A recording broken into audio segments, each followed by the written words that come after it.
Welcome to the sportscapping.com podcast with free handicapping advice, odds insights, picks, and predictions to help you beat the sportsbook. And now your hosts, Jack Jones and Brandon Lee. This is a sportscapping.com free picks podcast. I'm your host, Jack Jones. It's our first football free pick podcast of the 2018 season. Brandon Lee's back with me for another season of winners. Brandon, football season's officially here. How does it feel to you? It's great, man. We got about 12 days till we get our first college action. We've got some preseason games in the NFL, and, that's only a few weeks away from regular season. So it's a great time of year, a lot of excitement, and I can't wait for it to get started. Yeah, the preseason, just a little teaser, August 25th, our first college football game. So we wanted to make sure to get you guys some winners before the season even starts. That's why Brandon and I have decided to do a college football season win totals podcast. We're each going to be giving out our top 10 win total bets for the 2018 season. These are great because you can bet them before the season, and you'll have action all the way through the end of the regular season. And I think they're some of the easiest odds to beat, too, in my opinion. Would you agree, Brandon? Yeah, as long as you take the time to research the teams and, really dive into things, there's definitely value to be had because a lot of these are based off a team's performance from the year before. And it just in college football, teams can vary quite a bit. Not everyone's Alabama. Yeah, no doubt. That's the biggest thing is that teams do change from year to year, and that's our job to figure out which teams are going to be a lot better and which teams are going to be a lot worse. So let's get right into it. We're going to be doing our 10th best win total picks all the way down to our top win total picks. Brandon, start us off with your number 10 win total bet. All right, I'm going to head out to the Mountain West, and I'm going to take the Utah State Aggies over 7.5 wins.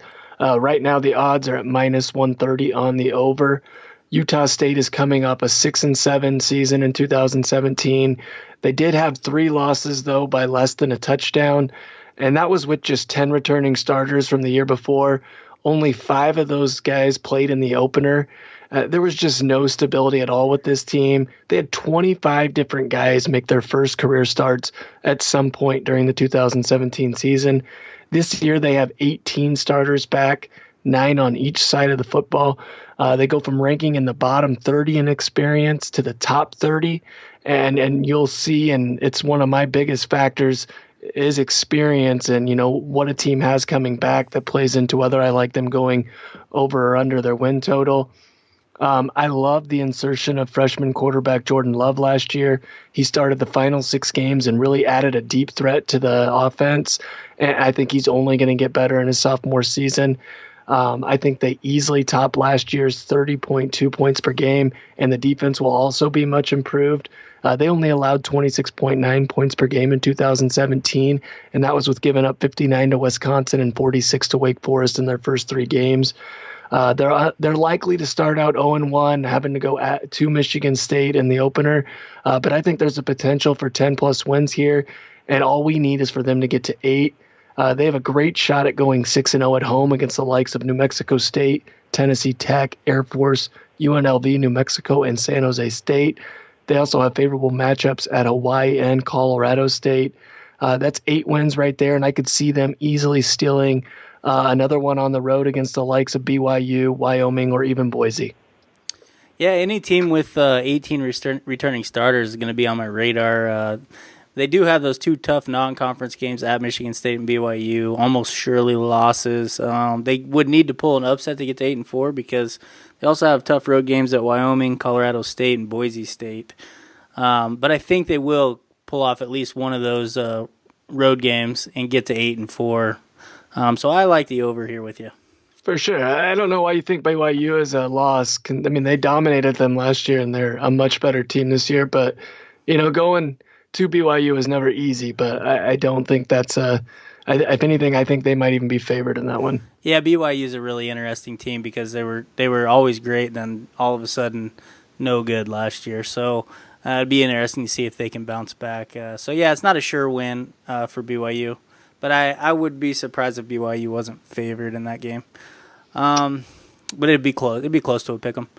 Right on. Whoa, who you got at number 10? Number 10, I'm going with the Pitt Panthers over 5.5, minus 115. The Panthers had been to 9 straight bowls before going 5-7 last season, so I expect them to get back to a bowl game this year and top this 5.5 win total, which seems pretty low to me. Pat Narduzzi is known for defense, and this will be his best defense in his 4 years at Pitt. 9 starters return on that side of the ball after having just 3 back last year. I know the offense does only have 4 starters back, but they can only be improved. Sophomore quarterback Kenny Pickett, he's a smart signal caller. He can make all the throws, and I think after last year's poor quarterback numbers, there's no doubt he's going to be better than what they had last year. Each of the top 2 running backs return, as do 3 of the top 4 receivers. Offensive line should be fine with 70 career starts returning. And they get in a nice transfer from Kent State. I really like the schedule as Pitt avoids the top 4 teams from the Atlantic in Clemson, Florida State, Louisville, and Boston College. Panthers should be favored in 5 of their 6 home games, and they have 3 very winnable road games at UNC, Virginia, and Wake Forest. I have Pitt at 7-5 this year, topping 5.5 wins. Yeah, I can see why you like this one. I personally have them at 5-7 or 6-6, which is right on both sides of the number here. So I don't see a ton of value from what I looked at. I think the defense will be really good, but I have my concerns with the offense. Even if Pickett is as good as advertised, and I think he might be one of the better quarterbacks in the ACC, I don't know that he has the talent around him for this team to compete at a high level. Understandable. At least you're close. At least you're close there. Give me your number 9 win total bet. All right, I'm going to head to Conference USA, and I'm going to take the Louisiana Tech Bulldogs over 7 wins. Juice right now on the over is at minus 120. This is one of my favorite under-the-radar teams out of the group of 5. Louisiana Tech finished just 7-6 last year, but had won at least 8 games in the regular season each of the previous 3 years. They were also a lot closer to 10 wins than missing out on a bowl last year, as they went 1-4 in games decided by, I think, 10 points or less. They go from returning just 11 starters to bringing back 15 and are in the top 10 in experience in the nation. The biggest thing to note here is they get back starting quarterback Jamar Smith, who had a 16-5 touchdown to interception ratio and also rushed for 6 scores. Remarkably, it's the first time in 6 years that head coach Skip Holtz has been at Louisiana Tech that he's returning his starting quarterback. He's known for being a quarterback guru. I think we could see the offense coming close to the 44.5 points per game they averaged in 2016. I also think this could be the best team that Holtz has fielded since he came to the program, and are a legit threat to win Conference USA. While they have to play at LSU, Mississippi State, North Texas, and FAU, I think they'll be favored in all 8 of their other games. I think worst case is a push at 7, and a more likely scenario is them being a lot closer to 10. Yeah, Skip Holtz is one of the few coaches I trust in college football almost every season, and that 7-6 season last year was a down year for them based on what they did the year before, and I like the fact that they got 15 returning starters this year after having 11 last year, and they get to play South Alabama and Southern in non-conference play. Clearly one of the top teams in Conference USA's weak West Division. I love this over with you. La Tech, I think, gets to 9 wins. Awesome, man. Who you got at number 9? I'm going with the Virginia Tech Hokies under 8.5, minus 165. So Virginia Tech's won exactly 9 games in the regular season, each of Justin Fuente's first 2 seasons. So under 8.5, I mean, if they're going to have to win less than what they have been winning, but I think they will take a step back this year. They have just 12 returning starters, and this will be a very young defense with only 5 starters back. Schedule is very, very brutal as they draw both Florida State and Boston College from the Atlantic. They also have to play Notre Dame in the non-conference. I have them losing road games at Florida State, Duke, and Pitt, while also dropping home games to Notre Dame and Miami. That leaves them at 7-5, well under this 8.5 win total. Yeah, I would definitely agree here and lean towards the under. I personally have the Hokies going 8-4 this year. The only reason that I am concerned at all with this is I have a lot of respect for head coach Justin Fuente. I think he's one of the best in the game that not a lot of people know about. It wouldn't shock me if he had this team exceeding expectations, but they've got to win a lot of games at home against really good teams. and Bud Foster's going to have to work some serious magic with the lack of experience he has on the defensive side. Yeah, he usually does a pretty good job with that, but I'm banking on them being a little down defense. I mean, they were so good defensively last year; they have to take a step back. They lost a lot of guys For sure. to the NFL too. Give me your number 8 win total. All right, I'm going to head to the AAC, and I'm going to take the Tulsa Golden Hurricane over the small win total of 4.5. Tulsa is coming off a miserable 2017 season where they went just 2-10, but that was to be expected. The Golden Hurricanes lost their starting quarterback, their leading rusher, 2 1,000-yard receivers, and almost all of their top defensive guys. While they only ended up with 2 wins, one of those was an impressive 45-17 upset win over Houston. They also had 6 losses by 10 points or less, including 3 that were decided by 4 or fewer. This was a team that very easily could have won 5 games last year. This time around, they've got a lot of talent coming back. Each of the previous years that Philip Montgomery has been the head coach at Tulsa, he's got them to a bowl. The former Baylor offensive coordinator will have 8 starters back on offense, and he's got plenty of options to choose a quarterback. I'm not quite sure who he's going to go with, but I'm confident that whoever he does go with is going to put up high numbers here. That last year, as bad as they were and all that they lost on offense, they still almost averaged 30 points a game. With home games against Central Arkansas and Texas State early, we should be almost halfway to this over by the end of September. If they can simply hold serve at home against the likes of Tulane, UConn, and SMU in AAC play, we're cashing this ticket. With that said, I think they can pull off an upset or 2 more on the road, and it will be closer to 7 wins by the time it's all said and done.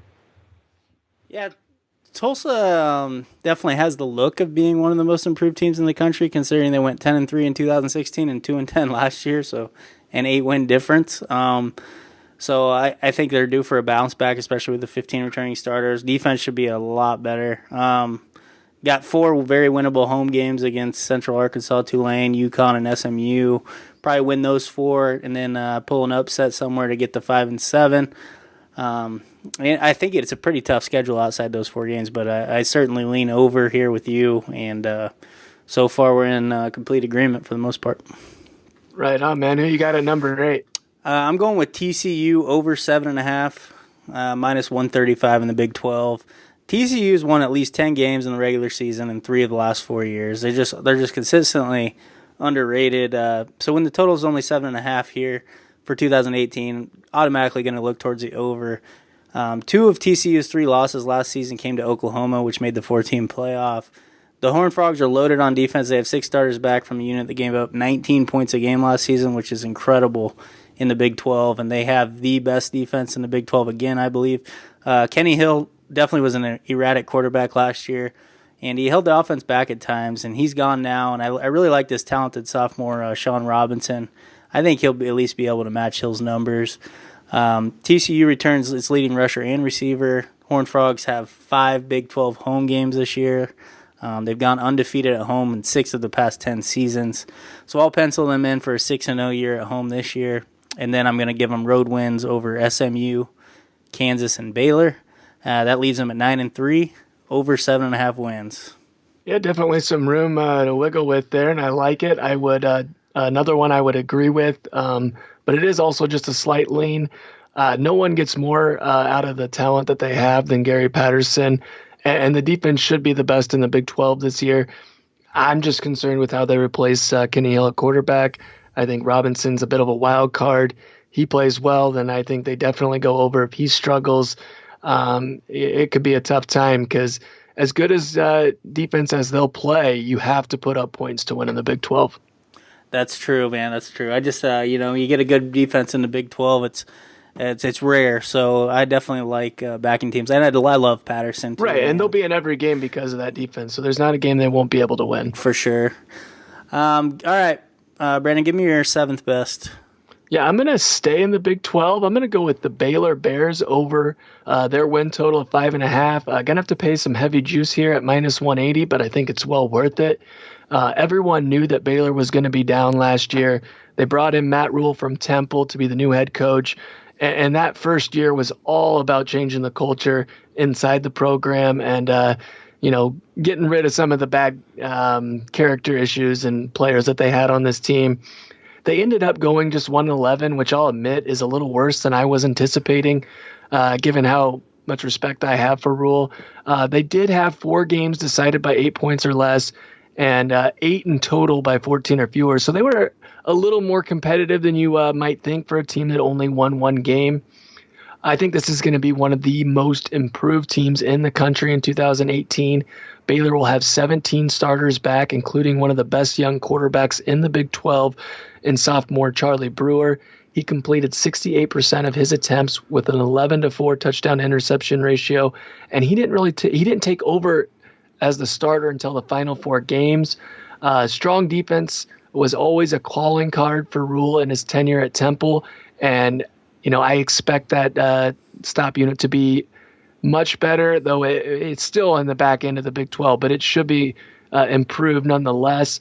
It's also worth noting that in Rule's first year as Temple's head coach, they went just 2-10. The very next year, they were 6-6, and that was with a 1-3 record in games decided by a touchdown or less. So he almost took a 2-win team to 9 wins in his second year. I think he could have a similar impact here with Baylor. They got a legit shot at starting out 4-0 with home games against Abilene Christian, Duke, and Kansas, as well as a road game against UTSA. They also have winnable games at home against Kansas State and Oklahoma State, as well as a neutral site matchup with Texas Tech. Outside of road games against Oklahoma and Texas, I don't see a game where they don't have at least a shot at winning. All we need is for them to get bowl eligible, and I think they easily do that. Yeah, I like your theme here of taking overs on experienced teams thus far. Baylor fits the bill here, too, with 17 returning starters. They gave Oklahoma and West Virginia all they could handle last year. Nearly pulled off upsets against those 2 teams, and certainly should be improved this year in year 2 under Rule. Definitely could open 4-0. I agree with that. But they're going to be needing to pull off some upsets the rest of the way to get to 6-6. I'm not sure that they'll be favored in any game other than those first 4. I actually have them finishing 5-7 and just barely under, but it's not one that I'm all that confident in because I think they are definitely a big bounce back candidate. I hope they are dogging all those games. Yeah. I think Baylor for sure is a team you'll make money with backing this season. I agree with that 100%. Nice. Who you got at number 7? I'm going to go with Rutgers over 3.5, -120. Chris Ash enters year 3 at Rutgers. It's the 3rd year of a head coach is usually when they make their biggest leap. And they went 4-8 last year in the second season, so a simple 4-8 record again would get you this over 3.5. But this is definitely Ash's best team with 15 returning starters, and I'm expecting a little more. The defense has 8 starters back. A unit that allowed just 28 points per game after giving up 38 points per game in his first season, so they improved by 10 points per game. Should be even better this year. Should be one of the better stop units in the Big Ten. The offense has to be improved after only averaging 18 points a game last year. Freshman Artur Sitkowski, he's one of the top quarterback recruits in the country. He should start right away. Offensive line returns 3 upperclassmen starters that allowed only 18 sacks last year. Plenty of talent at receiver in Boston College transfer John Hillman should push for 1,000 yards at running back. Rutgers has 3 very winnable non-conference games against Texas State, Kansas, and Buffalo. They also get to host Indiana and Illinois. I have them winning all 5 of those games to get to 5-7 and just win 1 win shy of bowl eligibility. I'm not big on this one, to be honest. The nice thing here is you won't have to wait long to find out if you're a winner. They don't figure to improve their win total after those first 6 games as they close out at Maryland, home against Northwestern, at Wisconsin. Then they play Penn State and Michigan at home before ending the year at Michigan State. I wouldn't be surprised if they're a dog at Kansas. I also think Buffalo is one of the better teams in the MAC that not a lot of people know about. Indiana will be tough at home. I'll give them the Illinois win in the opener. But you might have to sweat this one out. Yeah, I know. I think you're exactly right. I'll know halfway through the season if it's a winner or not for sure, because there aren't going to be pulling many upsets towards the end of the year. It's just those. Just in a brutal division, just like at the SEC West, the Big Ten East is loaded. Yeah, for sure. but they only got to get to 4. That's the good thing about it. Yeah. All right, what's your sixth favorite win total? All right, I'm going to go another Big 12 team here. I'm going to take the Oklahoma State Cowboys under 8.5. Heavy juice again here at minus 170. I was actually shocked to see the Cowboys win total so high, but they've gone. Or they have to go 9-3 just to go over this. I know this team has won at least 9 games each of the last 3 years in the regular season, but all 3 of those came with Mason Rudolph as their starter. Rudolph is gone and departed as the school's all-time leading passer with over 13,600 yards, destroying the previous mark set by Brandon Weeden at 9,200. Not only did they lose Weeden, but they also lose the school's all-time leading receiver in James Washington, as well as their number 2 wideout in Marcel Aitman, both of which were NFL draft picks. Needless to say, the passing game is going to be way down this year. They do get back star running back Justice Hill, but he's one of just 5 returning starters on offense. I think Hill's production was a product of Rudolph and Washington and that passing attack, and his numbers are going to suffer drastically this year. And I also think that with the offense not being able to stay on the field and keep drives going, the defense is going to struggle, and it really hasn't been that good a defense despite how well they've done of late. They also have to play 5 of their 9 Big 12 games on the road and have 3 tough home games against Iowa State, Texas, and West Virginia. Not to mention they draw Boise State in non-conference. I think they easily lose the 4 road games or 4 of their road games, and I wouldn't be surprised if they fail to become bowl eligible.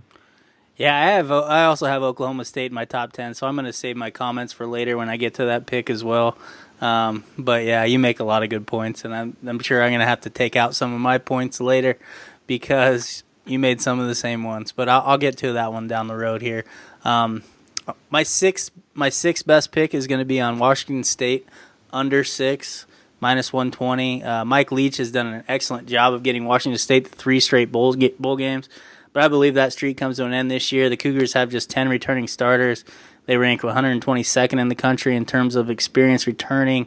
They lose the Pac-12's all-time leading passer in Luke Falk, have just 4 starters back on offense, losing their leading rusher and top 2 receivers from last year. They also have just 2 returning starters along the offensive line, 41 career starts back. Defense put up the best numbers in the Leach era with 9 starters back last season, but there's no way they're going to match those numbers with just 6 starters back this year. Pac-12 schedule is rough as they draw the 3 best teams from the South in USC, Utah, and Arizona. It's the least experienced team from the Leach era in his 7 seasons here, so I just think it's going to be tough times ahead for this team. I haven't pegged it either 4-8 or 5-7 and under 6 wins, with push being worst case scenario. Right on. This is one that the first one that I really like. It probably would have made my list of my top 15. I think outside of early home games against San Jose State and Eastern Washington, there's not an opponent on their schedule that they're going to have a massive edge in talent against, and most times they will be the least talented team on the field.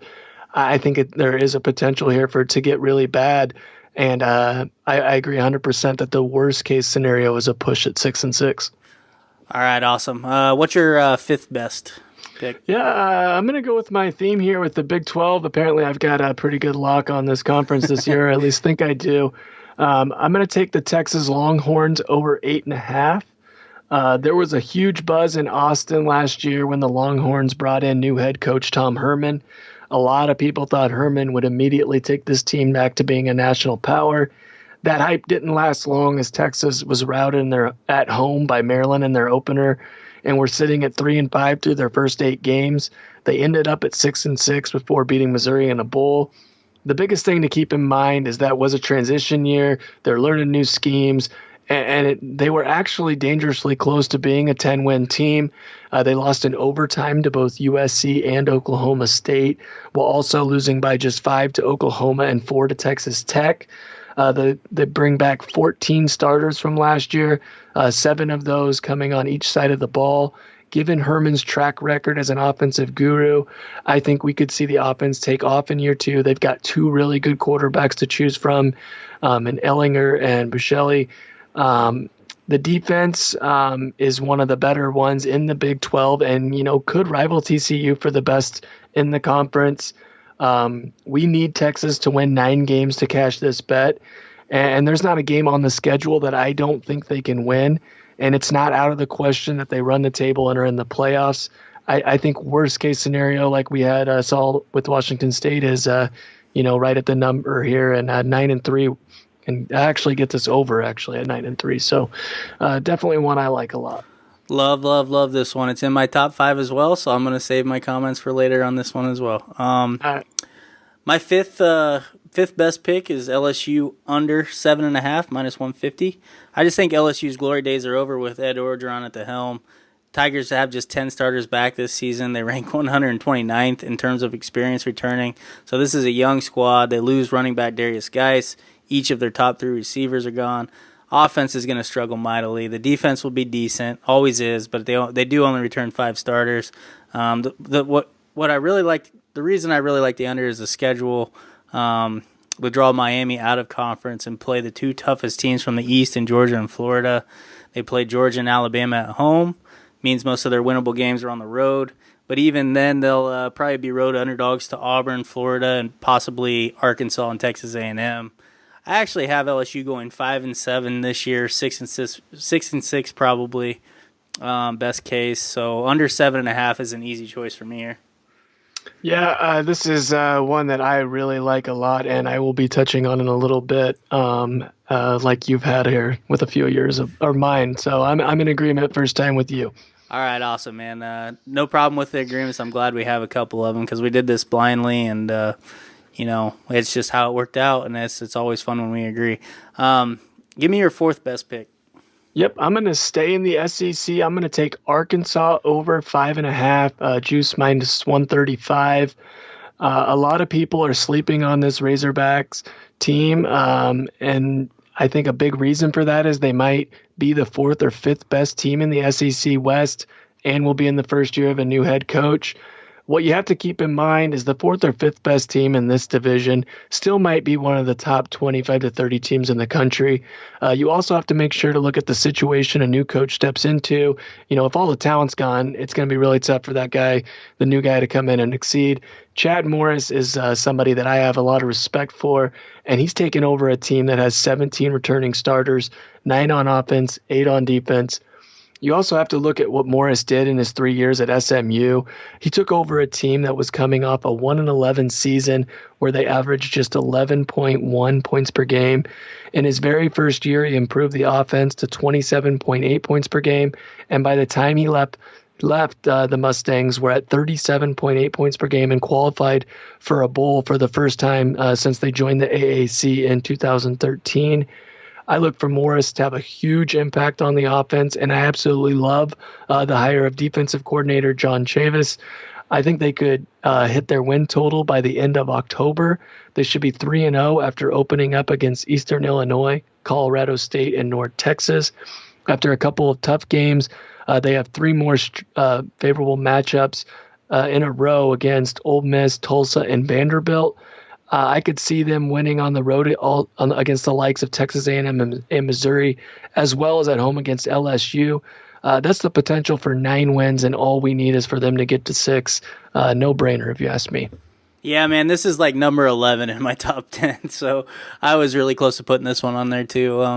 I have Arkansas going 6-6 or 7-5, so I'm with you here. Love head coach Chad Morris. I mean, getting SMU to a bowl game is incredible. Being the offensive coordinator at Clemson before, definitely one of the most underrated minds in college football. Arkansas has 17 starters back. They're one of the most experienced teams in the SEC. Schedule is pretty favorable with just three true SEC road games.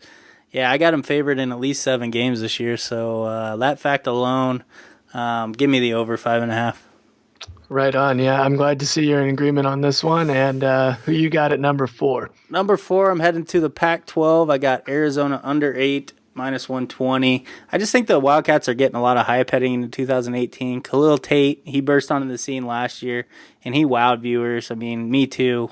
But now they have a new head coach in Kevin Sumlin, and he knows how to utilize mobile quarterbacks. They also have 16 returning starters, so there's a lot to like about Arizona heading into this year. But 8's too many. I don't think those returning starters are that good because it's tough to recruit talent to Tucson, and teams started to figure out Tate down the stretch. The Wildcats just went 1-4 in the last 5 games, with their only win coming against the worst team in the Pac-12, Oregon State.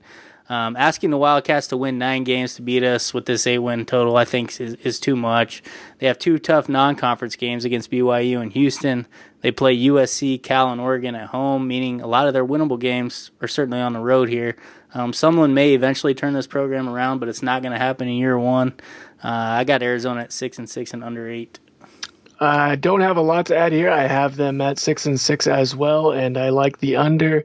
I think there is a lot of overhype with Khalil Tate. I think teams did figure him out and are going to have a much better game plan for him this year.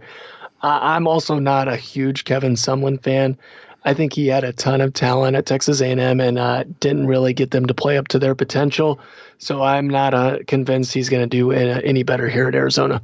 Yeah, once he lost all those first round draft picks, Texas A&M kind of went downhill. I'm not really sold on him either yet. But he might. I think the first few games of the season, their offense is going to put up huge numbers, but they'll eventually figure it out and figure out how to stop Tate the rest of the way. What's your number 3 win total?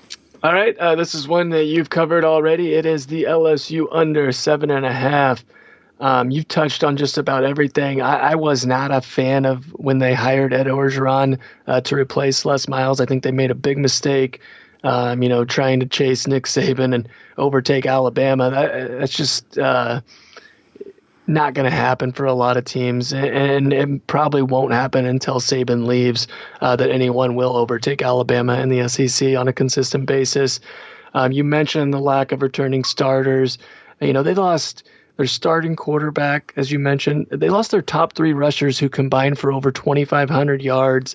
Their top 4 receivers, just bring back 3 of the top 8 tacklers. Well, you kind of touched on the schedule. So they got 3 of their 4 conference games. Home games are against who in my opinion, are 3 of the best teams in the SEC in Alabama, Georgia, and Mississippi State. I agree there'll be a dog in all 4 road games against Auburn, Florida, Arkansas, and Texas A&M, as well as the opener against Miami. I think they could lose all 8 of those games. It wouldn't shock me. Assuming that they win their other 4 games that we haven't covered here, which I don't think is a guarantee, they would have to go no worse than 4-4 against the teams mentioned. And I just don't see that happening, and I think it could be potentially the last year for Orgeron at LSU. Yeah, that's a good point. I mean, they're a dog in every game away from home, all 5. So that puts them, if they lose all ththose games, the best they can do is 7-5. But then they got Alabama, Georgia, and Mississippi State at home. It just seems like there's no way they get to 8 wins. I know LSU. It would be a shock. They're good every year. I mean, decent every year. But this, I think they're going to struggle to make a bowl. Yeah, I agree. 100%. I think Orgeron is too much of a rah-rah guy and doesn't know the X's and O's like some of these other guys that really change programs around. No doubt. I don't trust. He's like, of all the coaches I don't trust, he's definitely towards the top of the list. Yeah, the motivation aspect only works when you're winning, and it's going to be tough to win games in that division. For sure. My number 3 win total is Oklahoma State under 8.5 minus 170. You already had this earlier. They seem to find a way to get to 10 wins every year, so that's a little bit scary. But this is the least experienced team Mike Gundy's had since 2014, a year in which they went just 7-6. The Cowboys have just 12 returning starters, lose all their top playmakers. You mentioned it, Rudolph, Washington, and Aitman. Only 5 starters back on offense. Lose 3 starters along the offensive line. Defense does have 7 starters back, but they're never good any year. They're just an average defense every year, and I think they'll just be middle of the pack this year. But the step they'll take back on offense is just going to be massive. They could open 5-1, but I expect them to finish 1-5 because they have road games against Oklahoma, TCU, Kansas State, and Baylor, and tough home games against Texas and West Virginia. So that leaves them at 6-6 and under 8.5 for me. I don't see any way they get to 9. Yeah, this is just a prime example of a team getting way too much love for what they've done in the past, and we're not what they're going to have on the field. Yeah, man. Yeah, we're loading up on that one. All right. What's your second favorite pick? All right, I'm going to go kind of a similar scenario here with the Oklahoma State. I'm going to take the Penn State Nittany Lions under 9.5. Penn State has won exactly 10 regular season games each of the last 2 years. So again, I'm not shocked to see the win total as high as it is, where they have to go 10-2 again for them to cash the over. I just think it's asking a lot for this team to accomplish that feat again in 2018. The Nittany Lions will have just 10 starters back after returning at least 14 each of the previous 2 seasons. Well, they have 7 back on offense, including senior quarterback Trace McSorley, who a lot of people like a lot. They lost arguably the best player in the country in running back Saquon Barkley, as well as 3 of their top 4 receiving options. That alone will be tough to overcome, but it's not the only thing that Penn State has to tackle on the offensive side of the ball. Offensive coordinator Joe Moorhead left to be the head coach at Mississippi State. A lot of people have been praising head coach James Franklin for getting Penn State to where they've been these last couple of years. But I think it was more of Moorhead than people realize. Franklin was just 14-12 in his first 2 years prior to bringing Moorhead on as the OC. In those 2 years prior to Moorhead, the offense averaged 20.6 points per game and 23.2 points per game. With Moorhead in charge of the offense, they went 22-5 with 37.6 points per game in 2016 and 41.1 points per game this past season. Not only do they have to play the 3 other powers out of the Big Ten East in Ohio State, Michigan State, and Michigan, they also draw arguably the 2 best teams out of the West in Wisconsin and Iowa. With a win total of 9.5, Penn State would have to have a winning record against those 5 teams and win the rest of their other games. No upsets, and just to get to 10 wins, and I just do not see that happening. Yeah, I agree here. Penn State's defense sure to take a big step back with just the 3 returning starters. Offense won't be nearly as explosive with Barkley, wide receiver Hamilton, and tight end Gesicki gone. Going to be very tough for Trace McSorley to live up to the hype this year. Drawing the top 2 teams from the West, Iowa and Wisconsin, is not good for their schedule. They do get most of their tough games at home, so they could get to 10 wins if they do take care of business at home. But I'm predicting 9-3 for Penn State and under 9.5. Right on, yeah. I think they could be a 7-5 team, to be honest. For sure. It's the only thing that gave me pause was getting all those tough games at home, but they're not going to be nearly to the level they've been the last few seasons. So, go ahead. Yeah, it was just like looking at all the tough games being almost all of them except for maybe one. Yeah, my biggest example here with the Moorhead is, you look at the Atlanta Falcons and how good that offense was when they made it to the Super Bowl. When they lost, who's the 49ers head coach? Kyle Shanahan. When they lost him, that offense was not the same. And I don't think, not only do they lose him, but they lose Barkley. And I just don't think they're going to be able to score enough points to win a lot of games with the lack of experience on defense. Yeah, Franklin's never been a big offensive guy. I think Moorhead was a big reason for it too. So I can get on board with that. My second favorite pick is going to be Texas over 8.5 minus 130, which you already covered. Texas did go 1-4 in games decided by a touchdown or less during their 7-6 season last year, so they lost all the close ones. And I know you mentioned it was Oklahoma. It was Oklahoma, USC, and Oklahoma State were 3 of them, so 3 of the better teams in the country that they barely lost to. And now they're going to have much better fortune this year. Really think this is the best team in the Big 12. Oklahoma is also going to take a step back this year, along with Oklahoma State. The Longhorns have 14 returning starters. Should have the second best defense in the Big 12 behind TCU. 7 starters back on D from a unit that gave up only 21 points per game last season. Offense definitely going to be a lot better in year 2.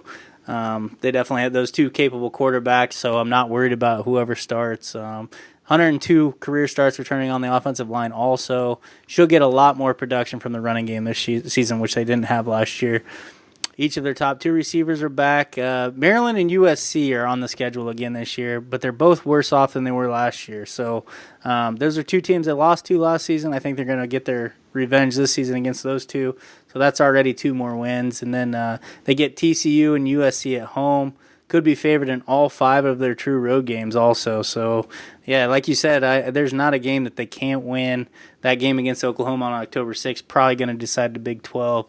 I actually have Texas at 11-1 this year, so I'm really big on the over. And Tom Herman, we trust. That's right, man. No doubt about it. All right, give me your first overall pick. All right, it's going to be a little tied to my last one here. I'm going to take the Mississippi State Bulldogs to go over their win total of 8. Another one with some heavy juice at minus 170. But, one I think that you're going to like. The Bulldogs will have 17 returning starters from a team that went 8-4 in the regular season. They ended up 9-4 with their bowl win. And this is, asking a team with 17 returning starters to win one more game really isn't asking a lot. It's going to be one of the most experienced teams in the entire country. I believe the loss of head coach Dan Mullen, who is now at Florida, is a big reason why we aren't seeing the total closer here to 8.5 or 9, as well as, the Moorhead not getting the respect he deserves for what he did in transitioning Penn State. Had Mullen stayed, I believe this would have been his best team yet. That includes the, Prescott teams from a few years back. It's an ideal scenario for Joe Moorhead to come in and take over. I've already mentioned, what he can do to an offense. I can't wait to see the impact he's going to have on senior quarterback Nick Fitzgerald, who I think could potentially win the Heisman this year, especially if this team is as good as I believe they're going to be. The defense has 8 starters back. 14 of their top 17 tacklers from a unit that gave up just 20.9 points per game last year. It should be one of the best the SEC has to offer, which will allow them to go and play any of the top teams and give them a game. Outside of a road game at Alabama, there's not a game on the schedule that the Bulldogs won't have an above-average shot at winning, and I'm not ruling out a win in Tuscaloosa. They might not crush their win total, given, it's at 8. But I think the absolute worst case scenario is 8-4. And this is a legit dark horse national title contender. I love the talent here Mississippi State has with 17 returning starters. I have them going 9-3 this year, so I'm on the over with you by a game. The key will be for Nick Fitzgerald to stay healthy because he means everything to them. And I'm big on Dan Mullen, what you'll understand with my next pick. So I think it is a downgrade to Moorhead. That is my only concern, but I know you're huge on Moorhead, and I can see all the reasons why you are. And now he's got a quarterback that, kind of in a similar mold to McSorley, so it's going to be fun to see what he can do. And this team is loaded with talent. The schedule is manageable. So I think 8 wins is worst case, so I'm leaning the over here with you. For sure. I don't want to say that it's not a big loss for Dan Mullen, but I think this is an absolute, perfect hire here. I don't think they're losing anything in coaching. If you take some time, you can do a little research here on what he did. Moorhead did at Fordham, I believe. Yeah. Yeah, I think he went like 38-13 in 4 years. That they were not good before he was there, and they have not been good since he's left. I think this guy is the real deal, and he's going to do some big things here in the SEC West. That's a good sign, man. I definitely don't have my Moorhead history. It's not very. I don't think a lot of people do. I might be one of the few. Yeah. Outside of Starkville. That's awesome, though. I just get a little nervous with first-year head coaches is all, and but the talent-wise, for sure should get to 9-3. So I'm with you on the over. I'm not trying to say it's going to go under by any means. I don't think there's any way it goes under. Worst case push for me. Right on, man. Who you got for your best bet? All right, I'm going with Florida over 8 minus 130. Florida should be head coach. Yeah, first year. It is a first year, but he has a lot of experience being in the SEC and at Mississippi State. But definitely, this should be the one of the most improved teams in the country. After last year's 4-7 disaster, they lost their starting running back, top wide receivers, and 8 others to suspension prior to the season last year. None of the suspended players returned. They also were decimated by injuries due to a lack of depth. They were down to they were without 28 scholarship players and their head coach by the end of the year. Now Dan Mullen steps into a great situation. Florida has 19 returning starters and gets some of those suspended players back. I just loved what Mullen did at Mississippi State, getting him to 7 bowl games in his 9 seasons there. That's tough to do at Mississippi State. Florida only has 4 true road games all season, so the schedule sets up well. I think they can go 11-1 by splitting their games against Georgia on a neutral and Florida State on the road and win everything else. Even if they lose those 2 games, still 10-2, topping this 8-win total. If I could have had 11 teams on my list, I would have added Florida over 8. I agree, and this is just backs up how much I like Moorhead because, I love Mullen a lot. I think he's right there with Gary Patterson in terms of getting the most out of the least amount of talent, out of the least amount of talent that he has. I think Florida has been on the verge of being really good the past few years. They've just not got great quarterback play. I believe Felipe Franks will be able to stabilize that position, and with Mullen's help, be one of the better quarterbacks in the SEC East. I think 10-plus wins is definitely doable. I think this is another dark horse national title contender.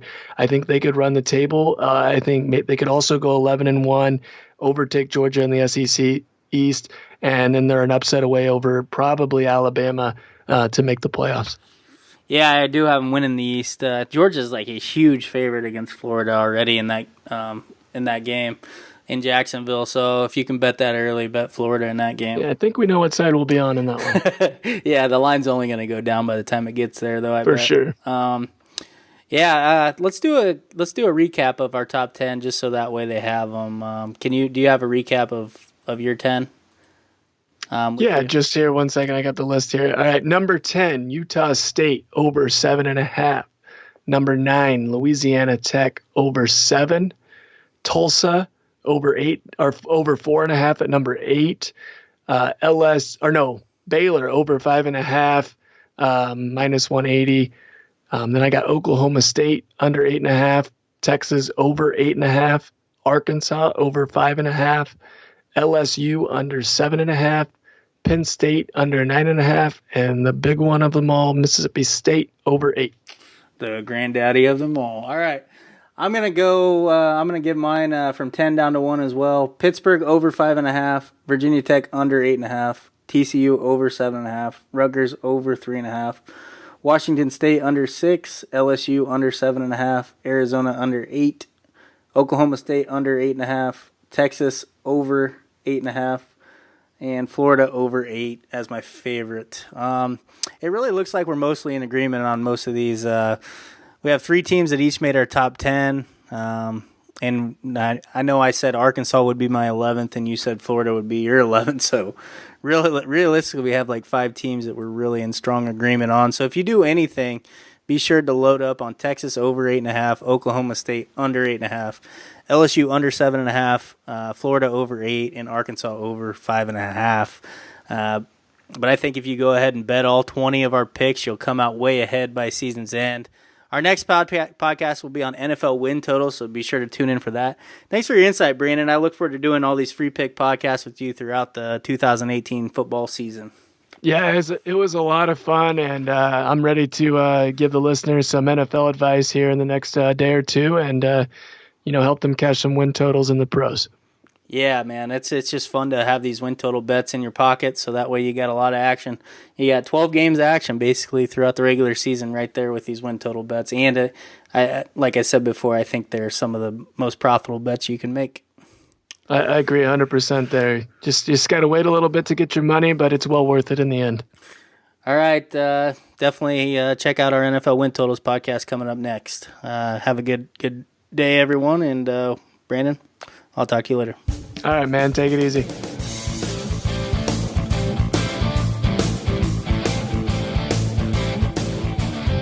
Thanks for listening to the SportsCapping.com podcast.